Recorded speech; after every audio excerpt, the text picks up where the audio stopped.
If you want to run around Verdansk pretending like it's normal multiplayer, the Swiss K31 might be for you.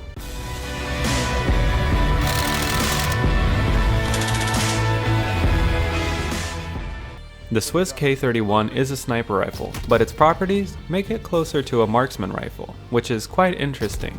It has high mobility, but not the greatest range. But because of this, it is a great competitor for the Kar98K. Since I like to break down guns the way we use them in Warzone, I'm not going to be going over the base gun. If there is enough demand though, I can make a video. So now let's get into the standard build that most people will be using. We have a GRU suppressor, the combat recon to increase our velocity, the axial arm 3 times because we don't need that much zoom, the 7-round mags, although you can easily swap this for an underbarrel or a stock, and the serpent wrap grip to decrease our ADS time. Now let's get straight into the stats. Starting with mobility, its ADS time is actually pretty good compared to other sniper rifles. Its reload time is reasonable with its add time at 2.65 seconds. Its mag cap is 7. Its movement speed is 274.2 meters per minute. Sprint speed is 378.8, which is absolutely amazing. You can actually run around the map with this thing. Its ADS strafe is 1.57, which again is on the higher side. Its sprint out is pretty irrelevant, but also bad. Its stability is 1.5, which is pretty good, but it does become 0 when you hold your breath. But its bullet velocity is 818.17 meters per second, which is not very good for a sniper rifle. And its rate of fire is 41 rounds per minute, putting it in line with the other sniper rifles. It gets a final mobility score of 26. And while not directly mentioned in the stats, here's the bullet drop at 500 meters, and here it is at 1000 meters. Without holding your breath, the recoil is pretty manageable. But when you hold your breath, this thing becomes super easy to control.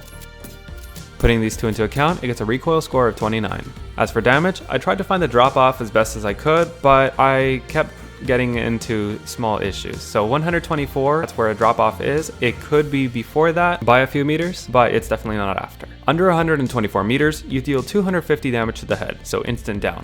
180 to the upper torso, so 2 shots to down.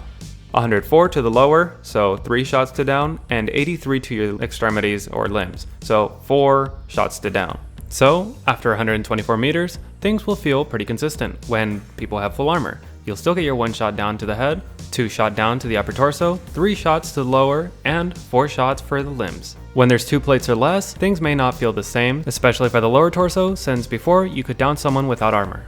And it gets a final damage score of 40. And when you add up all the stats together, you get a final score of 95, which is actually pretty good compared to many other sniper rifles. Later in the video, I will compare this to a typical Kar98K. But first, let's get into how you would use the Swiss K31. Due to its high mobility and low bullet velocity, the best way to use this gun is up close to mid-range. 100 meters is perfectly fine, but once you start stretching to 200 or even 150, things aren't going to be so easy. And this is why I recommend using either the 3 times or the 4 times, because it definitely limits what you're trying to hit at ranges. Basically, if you're having a hard time seeing in your scope, you're probably not going to be able to hit it with its bullet velocity anyways. Especially when the targets are moving, you're going to have to lead your shot quite a lot. So let's compare it to its main competitor, the Kar98K. Here are the overall stats for the Kar98K. You can pause it here if you want more information, but I'm going to move on to comparing them. When looking at mobility, these two weapons are pretty similar. Overall though, the Swiss is a more mobile weapon, but the Kar98 beats it in the velocity department. Damage-wise, they're also pretty similar. In the lower damage range, if both weapons fire at the same time, the Kar98 will beat the Swiss because of its slightly higher fire rate and better bullet velocity. And in the second damage range, the Swiss will beat the Kar98 in every category except the head. Surprisingly, they both have a final score of 95. So does this mean you should swap your Kar98 for a Swiss? I don't really think so. Despite the Swiss having better mobility, the Kar98 does have that bullet velocity advantage. And when it comes to sniping, bullet velocity is one of the most important things that you can have. I should note though that the 3 times and 4 times optics that most people should use on the Swiss don't have glint, while the Kar98 sniper scope does. And while the aim down sight time is slower on the Swiss, its animation is different and it's probably easier for quickscopers to use. So if you're good at quickscoping and can hit those headshots, run around with this and instantly delete people because they literally won't have time to react to a one-hit kill. And thanks to its generous 2-hit kill potential, you'll be able to down someone before they can even register where the first shot hit them from.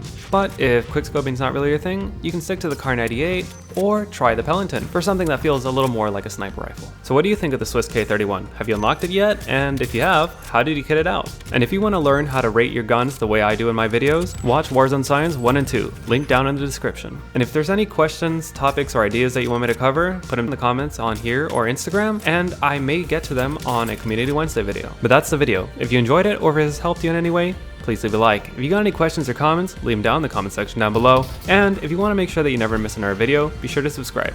Thanks for watching.